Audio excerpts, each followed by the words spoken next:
Right everyone, welcome back to another episode of What the Devil. Today, Kane and I, we're joined by two more of our United District boys. I'd like to welcome back Yusuf, and first time for the pod, Nad. Welcome to the studio, welcome to What the Devil. Thank you for having me. This week, we're going to be talking about, obviously we had the Brentford result, we've got lots of stuff on Joshua Zirkzee, on Andrew Gomes. It's been, after the international break, which was very boring, you know, life has kind of exploded back into Manchester United, and it's obviously kicked off partly because of the Brentford win.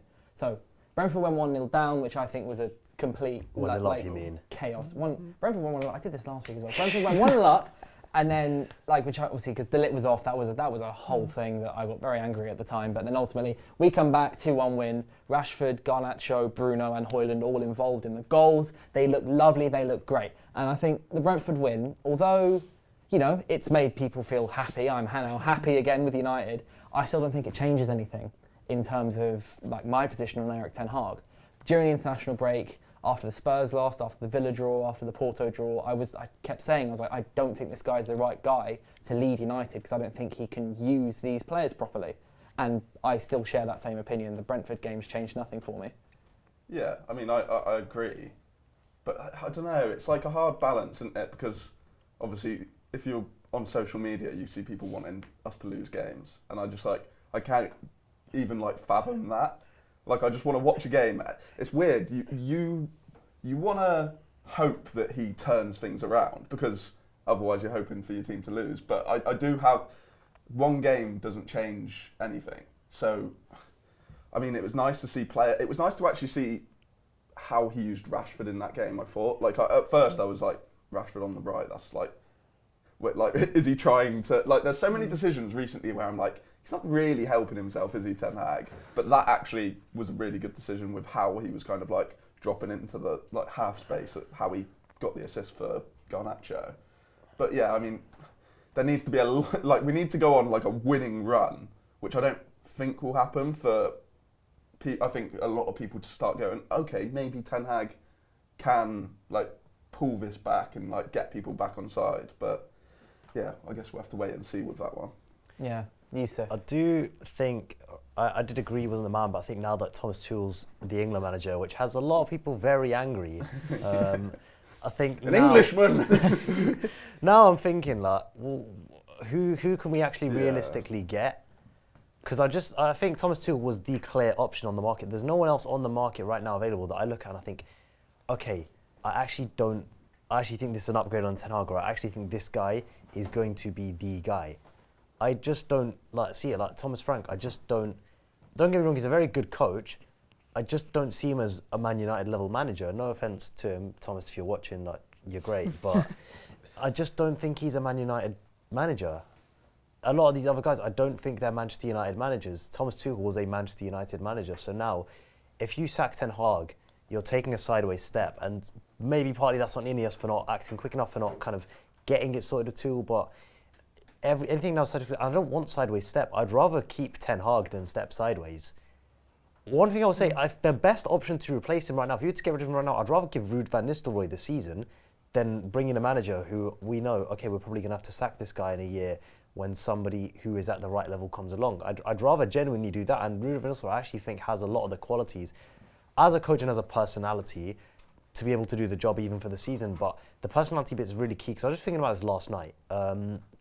Man United manager now, I'm seeing a lot of people talk about who they want to replace Ten Hag, if he goes, talking about style of play and stuff, and I'm thinking, look, all these things you're saying about style of play, beautiful build-up, right, really free-flowing attack, all these kind of things, this is what we were saying about Ten Hag in 2022. Yeah. So the style of play for me, okay, obviously you want a manager with a good style of play, but for me the Manchester United manager is more of a personality than anything. You've got to be able to handle the role. I don't know if that makes sense, but yes, the tactics are very important, but somebody has got to be able to handle being the manager of Manchester United. Thomas Tuchel was somebody I looked at and I'm like, it's a great coach, brilliant style of play, but we've seen him do it at top clubs. We see the qualities. I mean, he's got the personality. He can handle the pressure of being at Man United, because the pressure can change you.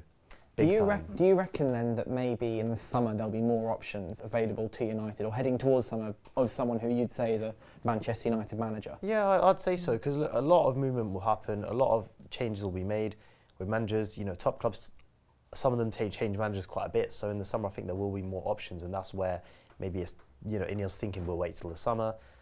But a lot of the guys who are available right now, I just don't see them as Man United managers. Fair enough. Nan, what's your take? I've been more on the Erik Ten Hag outside. I agree with you. I don't think one match changes much. We've seen this before. Last season we saw it a few times. This game, we started the game poorly, but we had a good second half. But the thing is, we haven't been able to build on any matches. Like, we haven't seen that this season. We didn't see that last season. I agree with Yusuf. I feel like Thomas Tuchel would have been perfect for us, but now sadly he's gone, so he's not an option, and he won't be probably for the next 2-3 years if we're being real. Other than him, I agree there's not many managers. I don't really like Thomas Frank, Marco Silva. Again, he's a gamble. You never know. Ruben Amorim, again, he's also a gamble, even though he's doing well at Sporting. All of these managers, they're a gamble. There's no one that you can never say for 100%, but like with Thomas Tuchel, you did have some kind of like a surety that, he's done well at other clubs. He's won the Champions League with Chelsea. He knows the Premier League and stuff like that. Like, I would have really liked Tuchel, but like, I just hope Ten Hag now fixes up. That's all I can say. Someone like Amorim as well, I didn't really count him in my selection because realistically we wouldn't be able to get him until the summer. I feel like he would have left though, because he's been trying to leave Sporting. I mean, he was down to join West Ham and Liverpool, but for some reason or the other, that was in the summer though. I don't think he'd leave his job in the middle of the season. The thing is, how many times you get the United job offered to you? Yeah, I think as well, like, the problem is that if we, like, in a hypothetical world, if Ten Hag went in a couple of weeks, like you said, Van Nistelrooy would probably be the best guy, because Ineos would probably want to properly, although you'd hope that they've been doing the background work, but they'd probably want to make like the final decision in the summer, and so not many managers would sign on like kind of a short-term contract with not much like over their future. Like Tuchel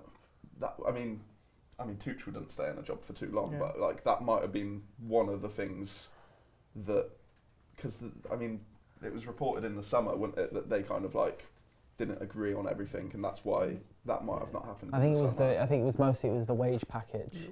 I think the wage thing was for Zirkzee as well. And with Tuchel it was more so the transfer or something like that, if I remember correctly. Maybe.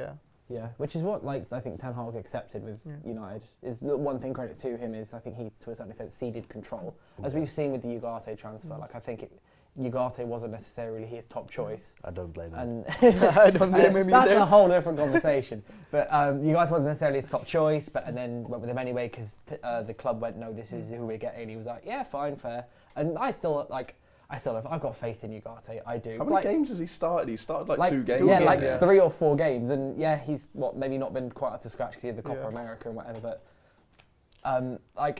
I understand why people might be against him, and I know you've been against him since well before we actually signed him. But I like to have faith, which is ironic considering the fact that I'm currently shouting for Ten Hag to get out, and also saying I have faith in people to do better. But the other thing I slightly have a problem with, again, this is just me complaining now, is I don't know if I'd want Ruud van Nistelrooy to take charge for the rest of the season. But I don't know why, it's something about that I'm not entirely convinced by, because it feels like we're kind of just seeding the season almost. Yeah, kind of just like going, all right, do your best. Yeah. But like, he was manager of PSV for a bit, and he did actually, he won. But like you say, like, quite good. But it's just I would rather we actually give that interim job to Ren Hack instead.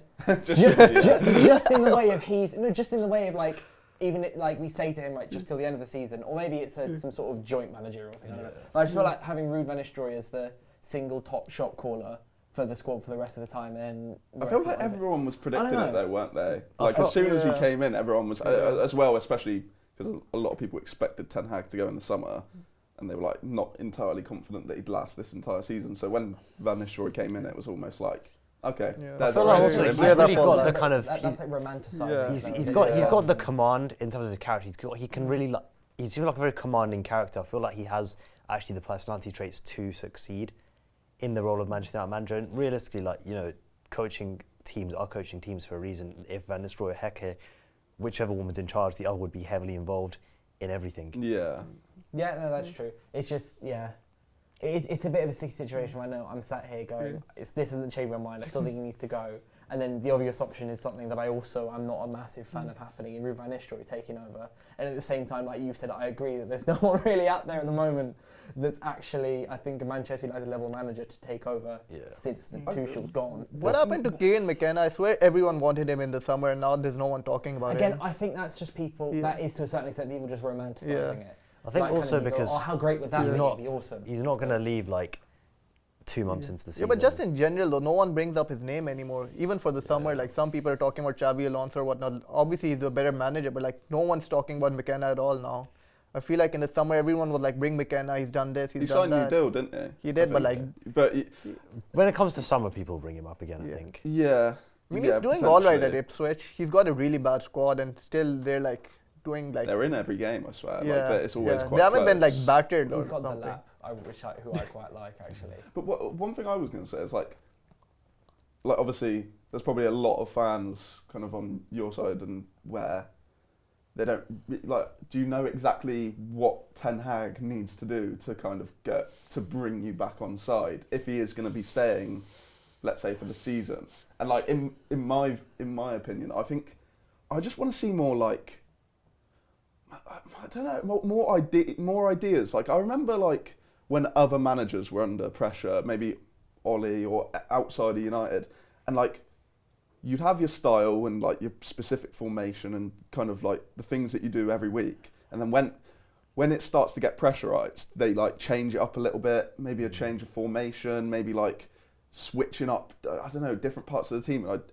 I just don't feel like we do that much, and it's weird because like in Ten Hag's first season, you'd see like to help us win games, you'd see like Weghorst playing in attacking midfield, and everyone was like, oh, that's really weird, and it was helping us win games. Like his substitutes in his first season were praised, and now everyone seems like most of the time his substitutes are scrutinised. So I don't know. I don't know what your guys' thoughts are. So you're one of the guys who wants Anthony at left back then. I know it's like it kind of goes against what everyone said, because everyone was like, why is Ten Hag playing this defensive style in the first season? Just play your own style. But when things do keep on going against you, I'd like to see us play it. Have we played a back three under Ten Hag ever? No. I don't think there was the second half of that Newcastle game where he finished the game with a back three of, I think it was Dalot, Lindelof and Malacia maybe, or Shaw.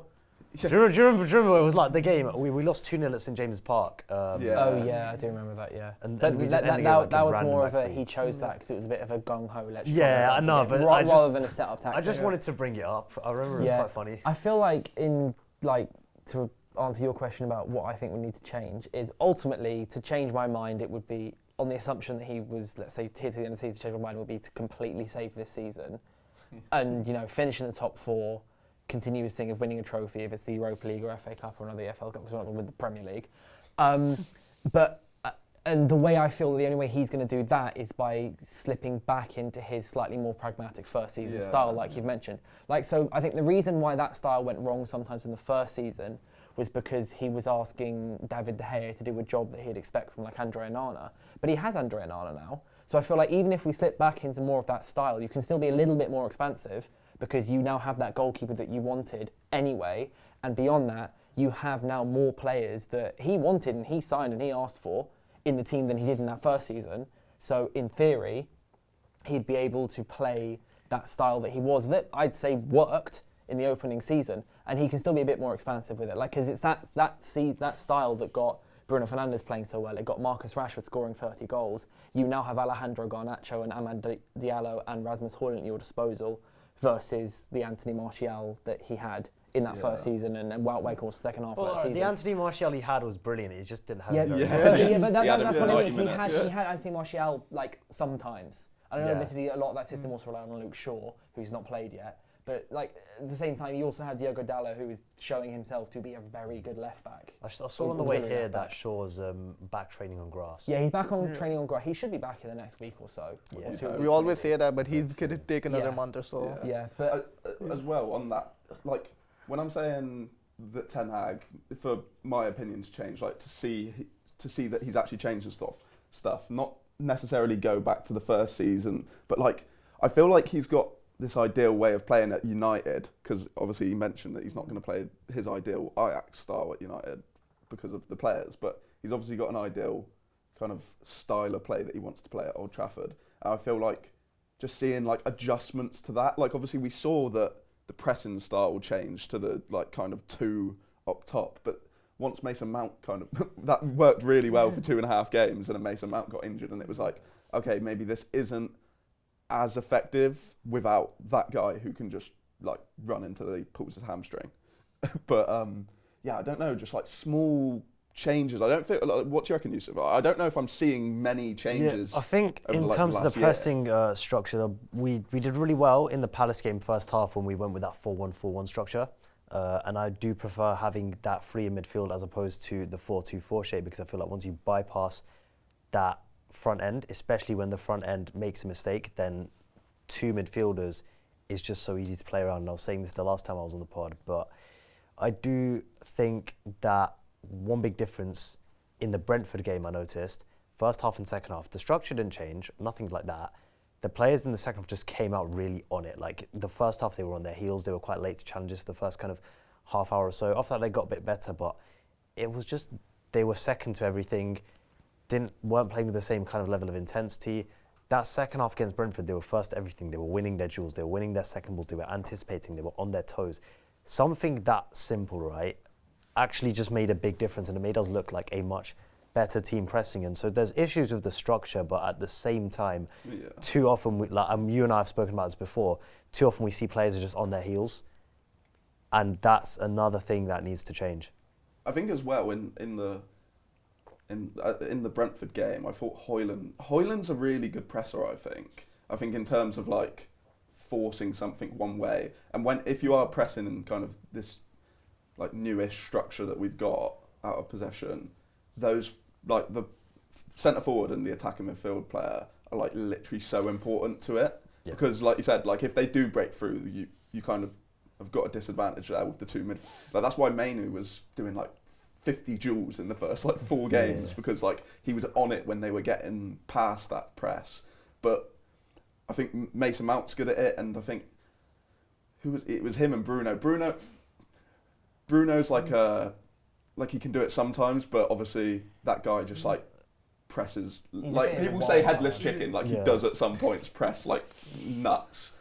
I think I'd like to see that pressing structure with Mount and Højlund, because I think they're probably our best 2 like centre pressers. But yeah, I mean it goes back to the point where it's like you're pushing Mason Mount into the team because of out of possession stuff, but then who leaves? I mean, Bruno's suspended for this game, so if Mount was available, we could have tried it, but he's not. Yeah, there's going to be a lot of midfield changes, I think, this summer. So obviously Christian Eriksen's out of contract. You've got Casemiro, who I think is likely going to leave. So we need to replace multiple midfielders. And there's been a lot of links and talk. Not necessarily links, but just talk about the fact that United could go back in or bring back Andrew Gomes, whose contract's up at the end of this summer. He's now in the England squad, at least for the last couple of games. He's been really impressing with Lille, pressing in the Europa League and just in League One in general. And he's now grown much more into himself. He's like 24 now, I believe. He's still small. Yeah, but he's still small. Yeah, I'm not saying grown into himself in terms of height, but like, as a player. He's 24, and there's been a lot of talk about the fact that United, if he doesn't sign a new deal, as of January 1st, he'll be able to negotiate pre-contract agreements with whatever club he wants to, well, not any club who talks to him. And so I'm just going to propose a question. If his contract's up, should United go back in for Andrew Gomes and bring him back to the club? Go on, Yusuf, I'll let you start. No, I was going to let you start, actually. Okay. Go on, Kane, you start. I mean, I'm in favour of it, and I feel like this is really like a split opinion thing. I feel like people will either bring him back now. His debut was coming on for Wayne Rooney in his final game. It was almost like written for him to succeed, and he didn't. So him coming back would like excite a lot of fans, and a lot of fans, I mean, you can name a few things. Him being free, him being quite versatile, knowing the club, like Yusuf, you mentioned before the pod, like he knows the club. There's like multiple positives, and obviously some people are completely against it because they're like, we're already quite a lightweight team. He's obviously 5'7", maybe, and that might be being generous. I don't know. You're being generous, but 5'7". he's very small.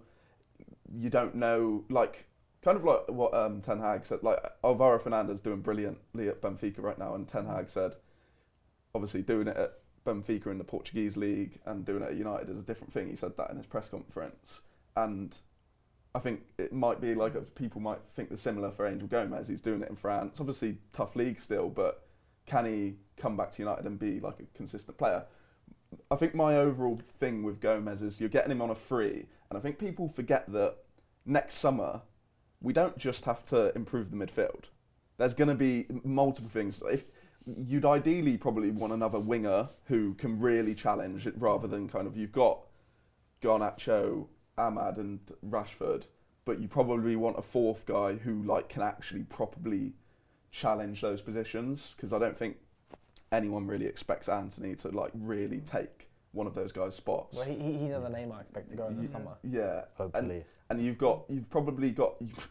definitely got to get a left back in, and I mean throughout the season we'll like learn more about different players, and there's going to be other positions which you need to get. Probably another midfielder as well. You probably want 2 midfielders. So if you can get one of those guys who knows the club, like Yusuf said, kind of can play different roles in that system, and also if United actually want to progress and become like more ball dominant, like when I've watched Angel Gomes, whether it's been kind of for England, some of the bits I've seen for Lille, or when he was at the under-21s World Cup or Euros.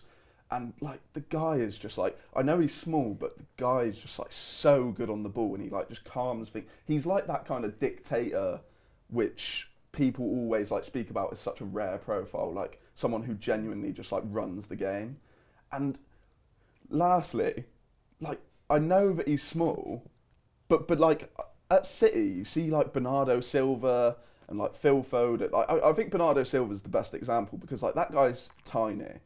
But I think Angel Gomes is quite similar to him in the fact that like he might be small, but he knows that he's small, and he really really intense. Like in the England games, I know it's like Gomes really intense in his kind of duels, and yeah, it doesn't help when you've got like maybe Lissandro Martinez at centre back, and I mean Luke Shaw or Malacia, if they're fit, like neither of them are like too big.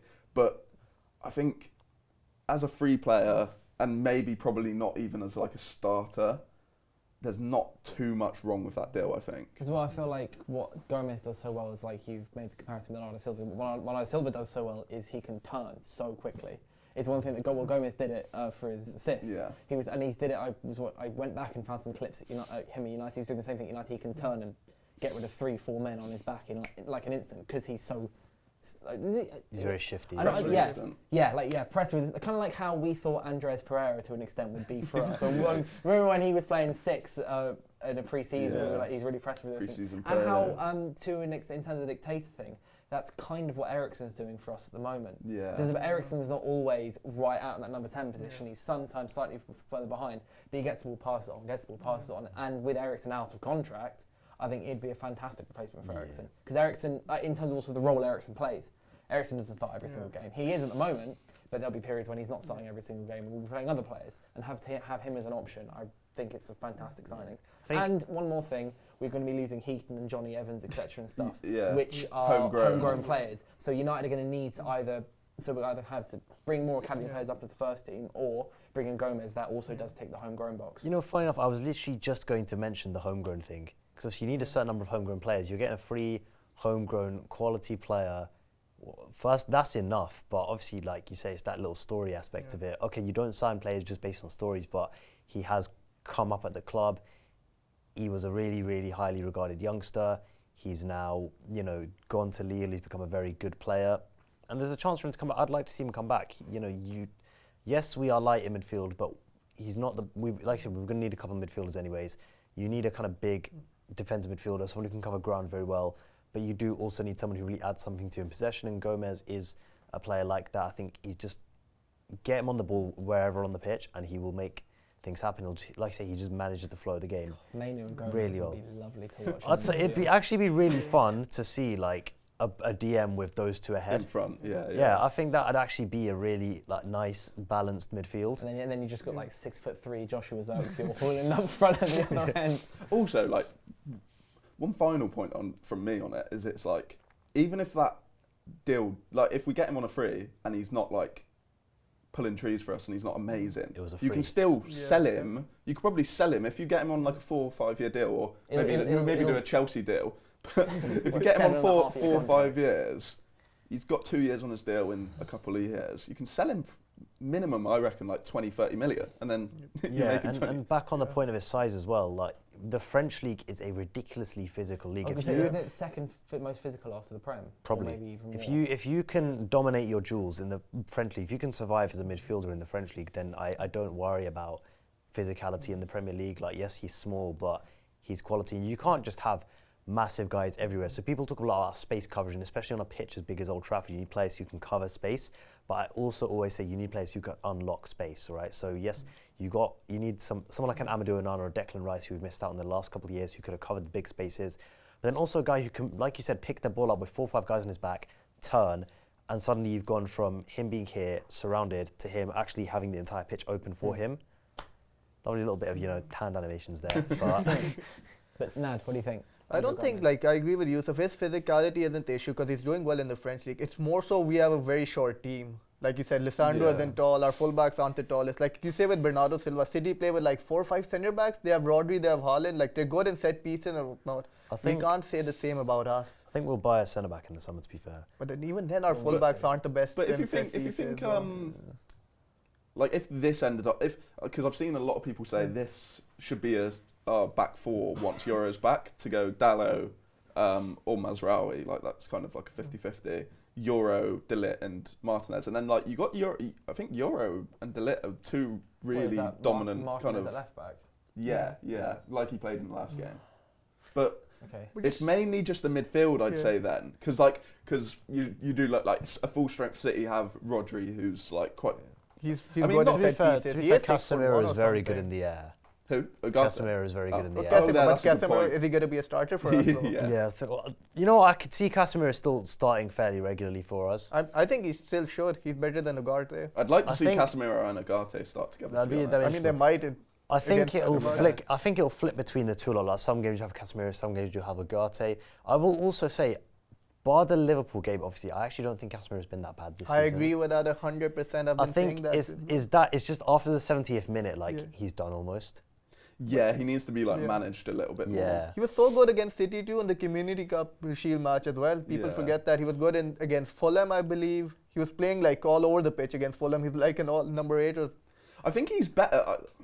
But then again, it's weird because I think you could probably put him and Ugarte together and they might actually like complement each other. But I think also each of them both seem like everything. They both seem like the guy who needs like an actual defensive midfielder next to them, and they're both meant to be the defensive midfielder. So. Well, I think we're gonna. So you just mentioned, obviously, we're talking about Gomes signing in the summer. I think we'll probably sign another midfielder in the summer. I think we'll sign 2. Likely, maybe Gomes on a free and then one other. Just make that other midfielder someone taller. And an actual defensive midfielder. Yeah, and then you've kind of like combated the whole issue of Andrew Gomez is small. That's what I'm saying. 6 feet. As well, I noticed. Sekou Kone training yesterday. And there was a picture of him. I don't know who he was next to. It might have been Zirkzee, and obviously Zirkzee's a big guy, and he like looked like comparable. Like he must be like maybe 6'1", maybe. Wasn't he shorter than Rashford in their picture though? Yeah, but I feel like Rashford is 6 foot though. Rashford's like 6'2". Rashford's 6'1". Rashford isn't small. I swear Rashford's like 6'2". He just doesn't do anything in the air. Yeah, that is. I thought he was 6 foot or like 5'11" or something. Fair enough. Obviously, one of the tallest guys we have on our squad is Zirkzee, and there's been a lot of in the last week, 2 weeks. There's been a lot of kind of conversation, let's put it that way. Conversation around Joshua Zirkzee. Obviously, he had the whole 9.5 comment he made during the summer, which people have been kind of used. They've just been calling him 9.5 because he said like that's more how he plays, and I think that's what we've seen. And we were talking about this just before off camera. Is that 3 weeks ago, a month ago, Zirkzee was great, and Højlund was the one who was always getting injured and can't score consistent goals. And then now Højlund scored a couple of goals. Højlund's great, and now Zirkzee's terrible. It's a bit like people kind of, I think, to a certain extent, forgotten that Zirkzee was actually very good for us in the opening month, 6 weeks.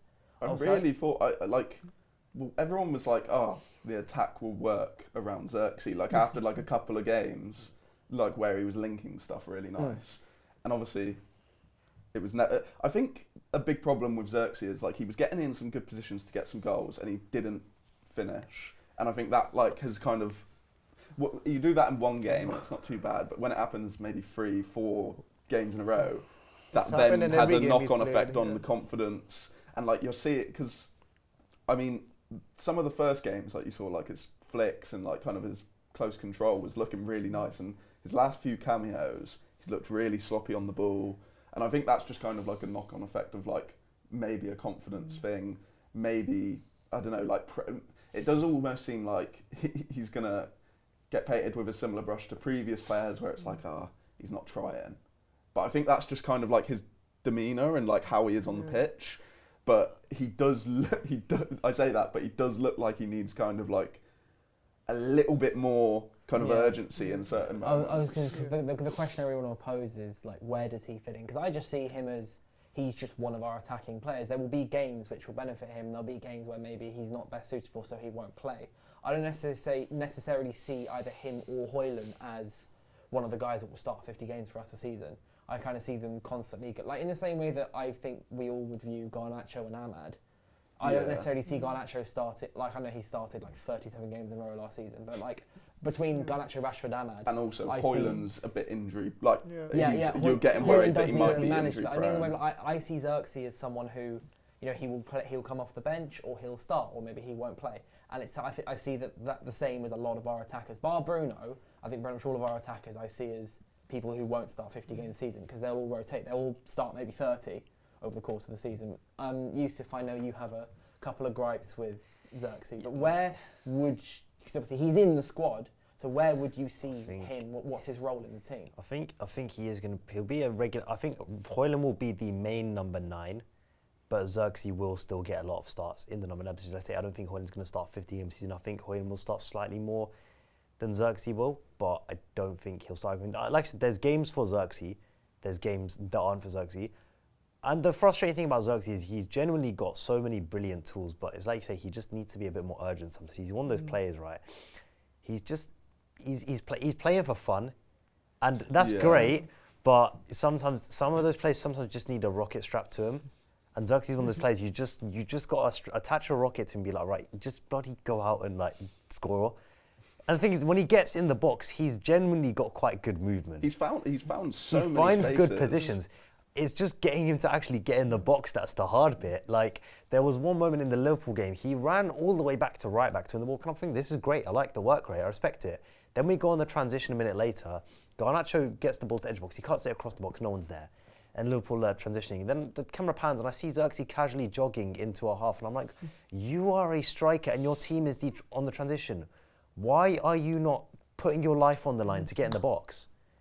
You know, even against Brentford, for example, Højlund, he was dropping in quite a lot and he was doing really well to get the ball, but every single time he released the ball, it was then like, he was fighting for his life to get in the box, to get forward and help us in the attack, and that's the biggest difference between him right now. Højlund's got that urgency and that like hunger to score goals that Zirkzee's not quite got. And I also think sometimes Zirkzee's he's trying to be a little bit too clever. So one issue I noticed with him and Rashford in the transition, people always talk about, Zirkzee's similar to Martial, he'll be good for Rashford.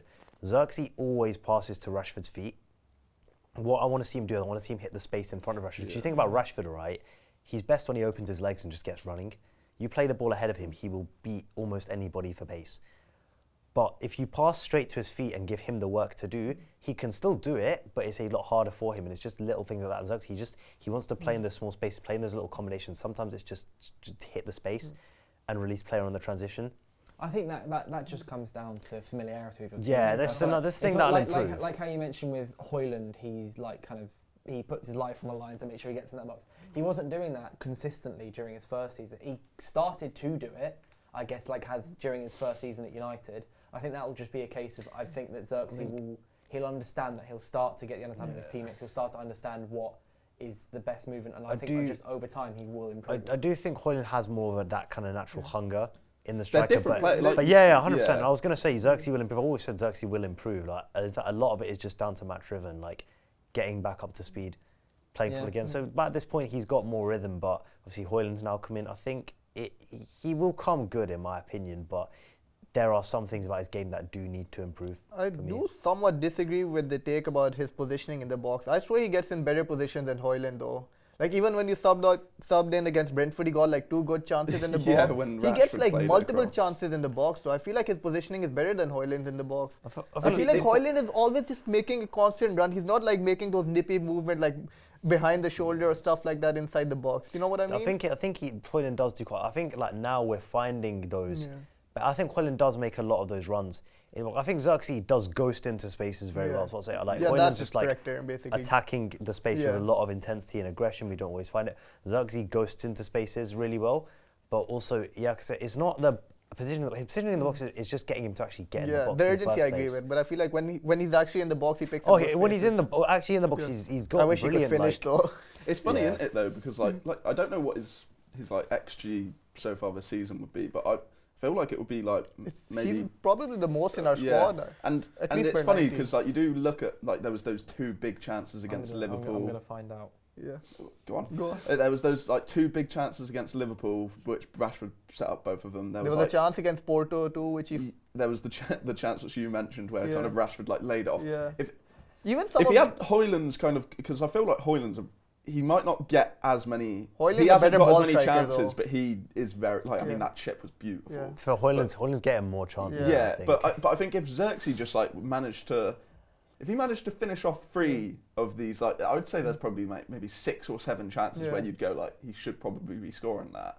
If he scored 3 of them, you'd be going. Yeah. He's got 4 goals in maybe like He's also missed a few 6 easy starts headers. or something. I feel like that's what has really, and like I said before, like that's kind of a knock on because then it's the guy who doesn't get in the box too much, and when he is getting in the box, he's missing, and it's kind of like a knock on effect on his confidence.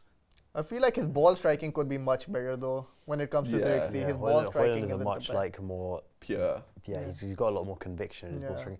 I do think that Zirkzee and Højlund are both good players. I think the thing about Højlund's instincts in the box last season, again, it was a lot about relationships and familiarity. It's what a lot of attacking players about. And Højlund last season, it was tough for him to build relationships because the team was constantly changing. And he was in and out, kind he of was like in and with a couple out. injuries. You know, this season, his movements improved a lot. And one thing I like about Højlund is like when Rashford shoots, for example, Højlund's always there following it in.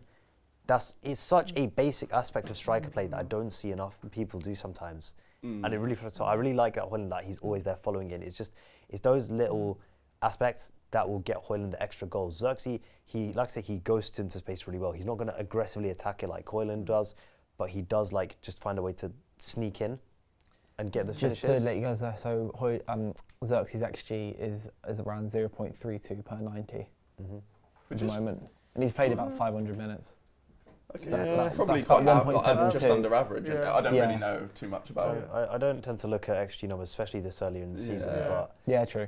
so for XG, the only guy who's going to have like ridiculous XG racked up is probably Haaland. Yeah. Yeah. That's because they have like 9. I saw a stat actually just on that. It's like the most final third passes in the past weekend, and about 8 of the players were City players. Did you It's just see like- the statistic when I don't know if you saw that, I saw a graphic Wolves, like how many touches in the box Wolves had against City versus City had against Wolves.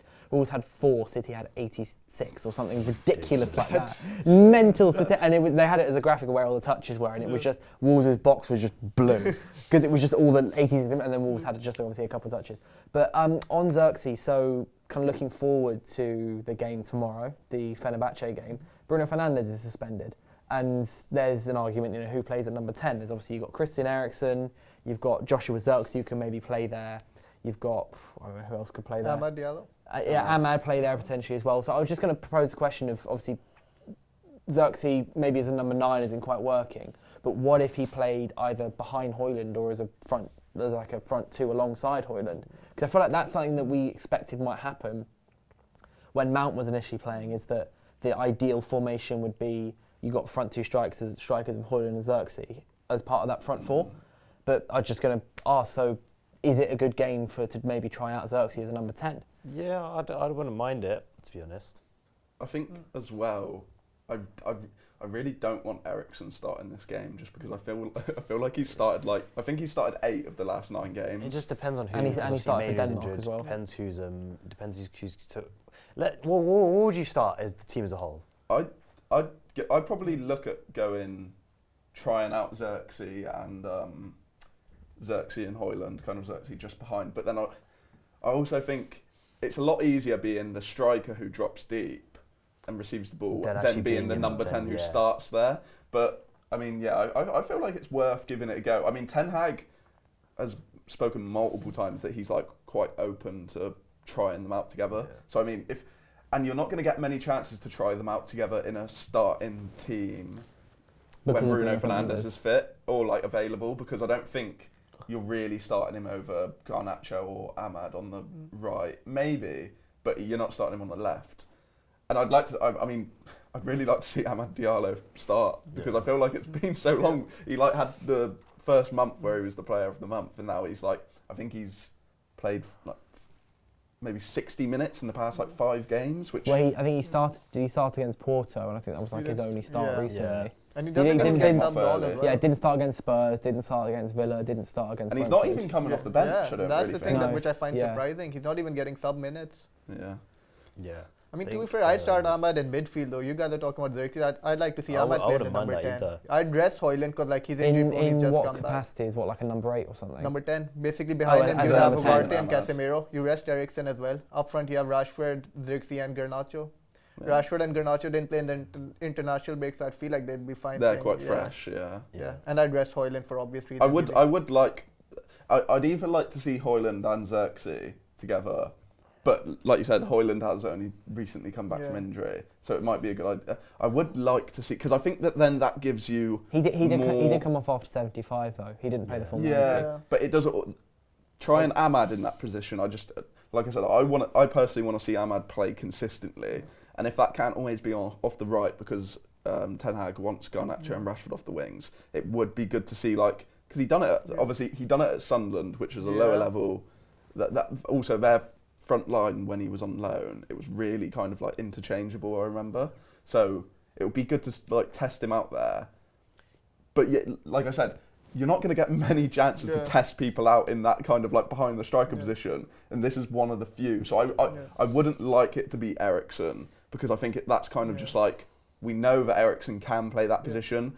We also know that he's probably our most in-form midfielder at this time, and we can't afford for him to get injured while Kobe's still out for 3 to 4 weeks. What was I going to say? You have to remember also Ahmad, he was obviously developed in Atalanta's academy where they play Gasperini style. That's that 3-4-2-1. So actually, even those wingers play very much like quite centrally. So he's been trained centrally. I'm pretty sure under Ole he played as a false 9 once. He did. That final game of the season against Wolves. He played as the false 9, and he was actually like pretty good.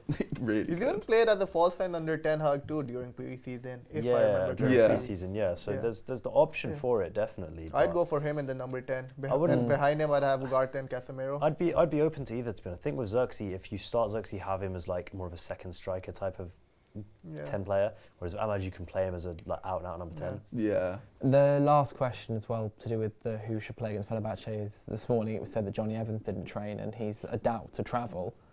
So I was just going to propose the question. Obviously, we have the injuries. Like Shaw won't travel, Malacia won't travel, Maguire's out, Yoro's out. You've got De Ligt, Martinez, Mazwari, and Dalot, and Lindelof. So who would be your back four?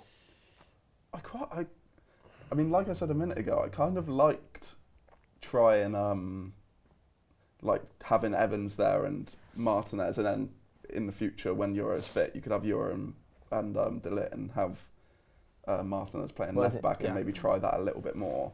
Because, I mean, it didn't really work the first time Ten Hag tried it, but then I think there was positives in that last game.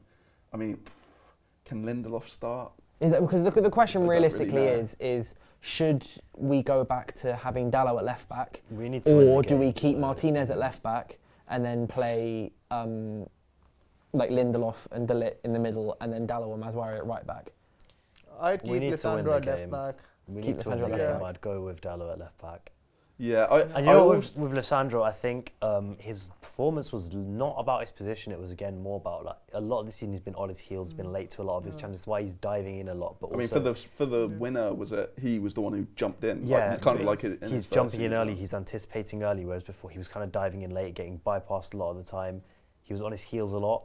And that second half against the referee, he was really on his toes. And he was playing like the Lissandro from 2022-23. Like even the Lissandro, the FA Cup final player, like really on his toes and just getting into everything at the right time. So I don't think that was to do with his position. I think that was more to do with just him doing that individually. But we need to win this game. I would much rather play Dalot at left back and then have that stronger centre back pairing with Martinez and De Ligt. And also, I was just thinking, it's like you don't want, like, how many centre back partnerships has De Ligt had already this season? He's played like with Maguire, with Evans, with Lissandro. You don't kind of want like. I would say he's looked pretty good with most of them, with all of them. Yeah, but I think if you keep, like, you do want, especially because ideally, I mean, if you don't want to rush Euro back necessarily, so ideally right now you do think that Lissandro and De Ligt is like the strongest two, so you probably want to get them playing more games together in a partnership. I'd say De Ligt's actually been one of our best players. I think apart from the Spurs game where he was just like, because even the Liverpool loss, Spurs, he was quite good off. Yeah, he was good against Spurs Liverpool and Porto. He was a little bit iffy, and but apart from that, I think he's been he great. was pretty much left on his own at the back, to be honest, in those games. Like I do find it funny because like I saw, like I was watching the City game and where they got cut through like multiple times. Yeah, they really and like did. I saw a few of their fans and I've been like, oh, the defenders are doing rubbish, and like other teams when they're starting to get cut through, and it's like no defender like on this planet bar like maybe a handful looks good when they're not being protected. And like good teams like City, when like 90% of the time they have the ball, so the defenders can like pull out a cigar and like look cool, like look good as anything. But then when there's like a bit of pressure, they look a little bit shaky because you're not, as a centre back, you're not meant to have people running at you constantly. So yeah, I do like the poor performances from De Ligt. Like is literally maybe one or two, and they were just like really bad games from the team. Yeah. I think overall, De Ligt's been a lot of fun to watch. I think, as well as the thing like watching him defend, it's like, you know, he loves it. It's the same with like Martinez when we were like Martinez in his first season. He just absolutely loves defending. I'm a big fan of him, and I'm a big fan of it. Yeah. His reaction to the goal while he was off the pitch was when he just booted the ball in the crowd. I thought that as well. Even his XG in the box is higher than a lot of attackers.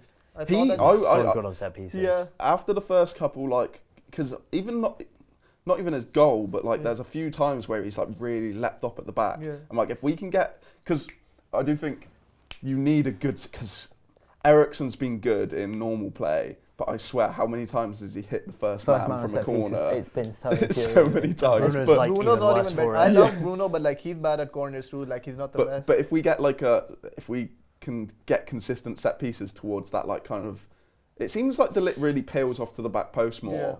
Which, I mean, that can probably be better to kind of like head back across sometimes as well. But I think if you can sort the set pieces out with the taker and get more consistent balls in, I reckon he's scoring like 5 or 6. 4 or 5 goals. Yeah, okay. I remember he had about 3 chances against Southampton. Yeah. He scored his 1 chance, but I remember he had a couple more as well.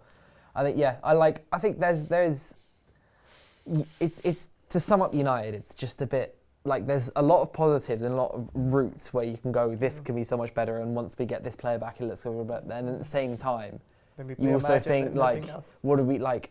Do you like the manager? Do you like the manager? It's a bit of a turbulent time, isn't it? And I feel like every result really very much sways things one or the other, because the results are either fantastic or utterly dismal, and there's really no in between. It's the one issue, one thing I'm slightly scared of when playing Fenerbahce. Like I'm like playing like Turkish teams and teams with big atmospheres away from home. Just like I still can't get over the 3-3 Galatasaray draw last year. When Garnacho like shush their fans.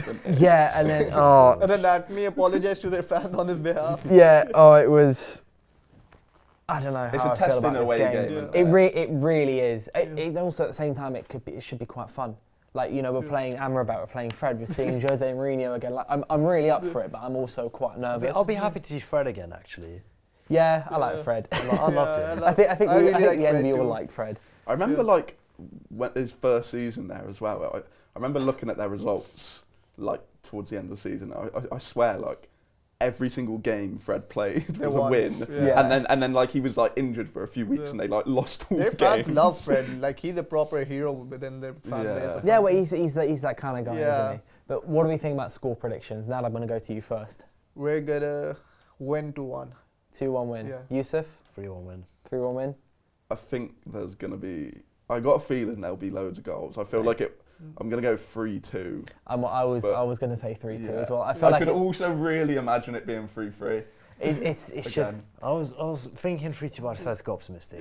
Yeah, I think it's going to be one of those games where we start good and then have a wobble and then it's all up to the last 20 minutes. Yeah. One thing I cannot do is another like bottling a lead. Like I don't want us to go 2-0 up in like 20 minutes because you know it's going to end with a 4-3 last 3-3 draw. I think with the all the Ten Hag conversation, I think one of the biggest things is like the European record since that first season, like last season and this season. So well, I mean it's only been 2 games, but it's been so bad. It's so bad. Yeah. Like the amount of games which just like were lost because of us. Yeah. That was one nice thing about us. Brentford actually, in that we conceded, but we actually came back stronger. Yeah. Where in previous like.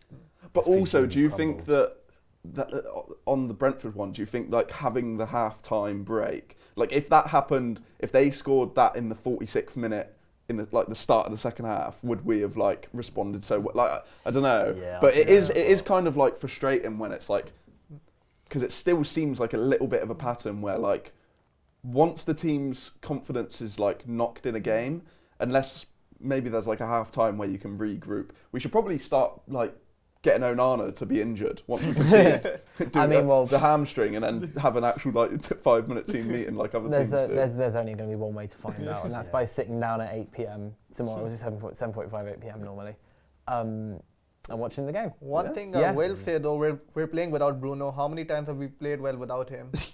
That is true. Yeah, literally none.